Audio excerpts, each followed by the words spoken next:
Hola, un saludo a todos, mi nombre es Alex y hoy les traigo otro vídeo en el que voy a hablar de la impedancia. La impedancia básicamente es un término más general que la resistencia, pero muy parecido, porque básicamente una resistencia es también una impedancia, ¿ok? Lo que pasa es que, digamos, la impedancia no solo es la resistencia, que digamos es la magnitud, representa la magnitud del paso de la oposición al paso de la corriente de un dispositivo, sino que también representa su fase. ¿Vale? ¿Qué quiere decir esto? Básicamente prácticamente lo que podríamos decir, viéndolo de una forma práctica, es que la impedancia no solo nos representa el valor en continua, sino que nos representa cómo va a variar esa oposición del paso de la corriente con la frecuencia. ¿Ok? Con lo cual, para una señal de una frecuencia determinada tendremos una impedancia, pero digamos, para ese mismo circuito, la impedancia, cuando variamos la frecuencia, va a cambiar. Cosa que si fuera puramente resistivo, si fuera en resistencia, no variaría. Por lo tanto, la impedancia se suele representar con la letra Z y mediante un número complejo, como este que tenemos aquí, y decimos que, por ejemplo, Z, la impedancia es igual a la parte resistiva o parte real del número complejo, que es la parte resistiva, y la parte imaginaria, que es la parte reactiva. ¿Vale? Una resistencia ideal no es más que una impedancia sin parte imaginaria o reactiva, es decir, una resistencia no es más que una impedancia que no tiene parte reactiva. Por eso, en principio, teóricamente o idealmente, una resistencia va a tener su misma impedancia tanto en DC o en continuo como a, yo que sé, a 100 GHz, por decir una frecuencia. Con lo cual no varía con la frecuencia. En el caso de los condensadores y las bobinas, sí varía. Por eso es que es importante el concepto de impedancia, porque nos representa, digamos, esa oposición de la corriente con la frecuencia. Es decir, algunos condensadores, mientras trabajan a más frecuencia, pues tienen más impedancia, es decir, se oponen más al paso de la corriente, y otros justamente al contrario. En el caso idealmente del condensador, que tiene una reactancia capacitiva, lo que ocurre es que cuando la frecuencia es muy alta, su impedancia es muy baja, es decir, se opone muy poco al paso de la corriente. Y viceversa, cuando estamos en continua, el condensador se comporta como una resistencia infinita, es decir, como un circuito abierto. Eso es muy importante tenerlo en cuenta. Idealmente es así. En el condensador, la bobina, ¿qué pasa? Justamente lo contrario. Cuando tenemos continua, la bobina es como un cortocircuito, es decir, en un circuito continuo, si yo pongo una bobina, es como si pusiera un cable, es lo mismo.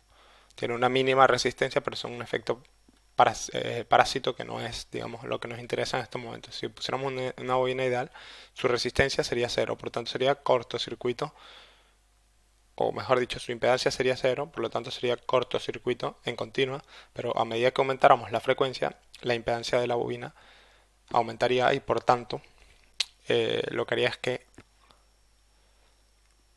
no pasaría corriente a través de ella a medida que aumentáramos la frecuencia. ¿Vale? En el caso de la resistencia siempre va a ser igual, teóricamente. Bueno, la representación idealmente de una impedancia es esta que tenemos aquí. Y decimos que la impedancia de una resistencia, como es puramente resistiva, porque no tiene, digamos, parte reactiva, es R solamente, de esta, digamos, de esta representación. Aquí JX sería cero, que es la reactiva, sería cero en el caso de la resistencia ideal. Luego en el condensador sería menos J, es decir, cambiamos este signo, sería menos J partido omega C, siendo omega la frecuencia en radianes, es decir, 2 por pi por F, ¿ok? Con lo cual depende de la frecuencia, y la impedancia de la bobina sería J omega L, que sería lo mismo, 2 pi F por L. Podríamos sustituirlo ahí, ¿ok? Y de un conjunto de tres impedancias, tres componentes, siendo un condensador, una resistencia y una bobina, tendríamos esta fórmula. Es interesante ver que en esta fórmula, aunque no lo voy a explicar porque tendría que explicar los que son fasores y eso es un poco más complejo de lo que, digamos, yo quiero llegar con esto, y que, digamos, a efectos prácticos pues no nos interesa tanto, por lo menos no ahora.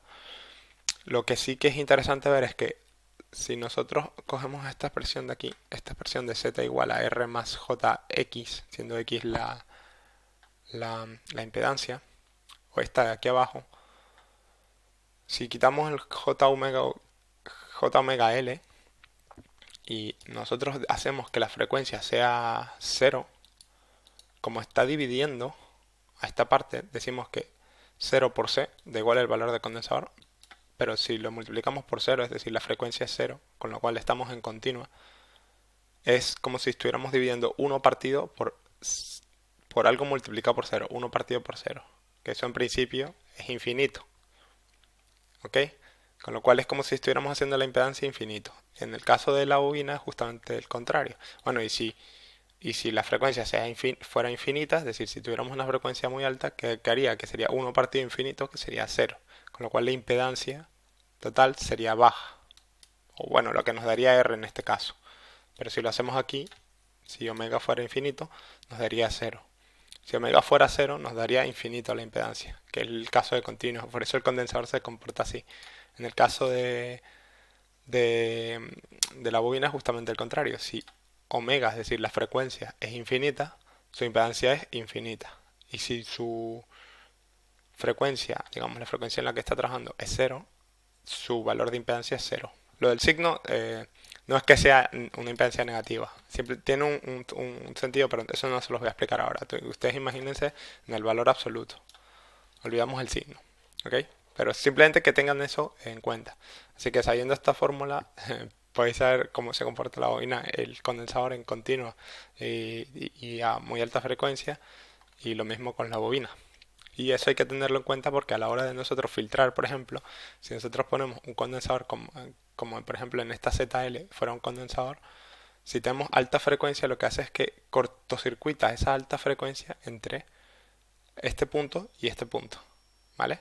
Por eso que los condensadores se ponen a la salida de los reguladores, para evitar ruidos. ¿Por qué? Porque si el condensador es lo suficientemente grande, de la suficiente capacidad, pues se comporta como un cortocircuito, acabando con el ruido, pero puesto que en continua es un circuito abierto, no deja pasar la continua y lo que hace es que nos deja la línea filtrada sin ruido. ¿Ok? Y bueno, la bobina se usa de la misma manera, pero en serie, para evitar que pase, digamos, componentes de alterna de un punto a otro cuando queremos filtrar la alterna. Por eso muchas veces veremos que tenemos, por ejemplo, en la salida de un regulador DCS, tenemos una bobina y un condensador. Y siempre la bobina está en serie con la salida y el condensador está en paralelo. Es por eso. Básicamente es esta razón. Estas dos formulitas explican la razón de ser de eso. Así que nada. Bueno, sé que es un poco pesado este tema, pero bueno, yo lo veo bastante interesante y veréis que será muy útil más adelante. Bueno, espero que les haya gustado el vídeo. Manito arriba si les gusta, compártanlo con los que crean que pueden estar interesados en verlo. Y nada, un saludo y hasta la próxima.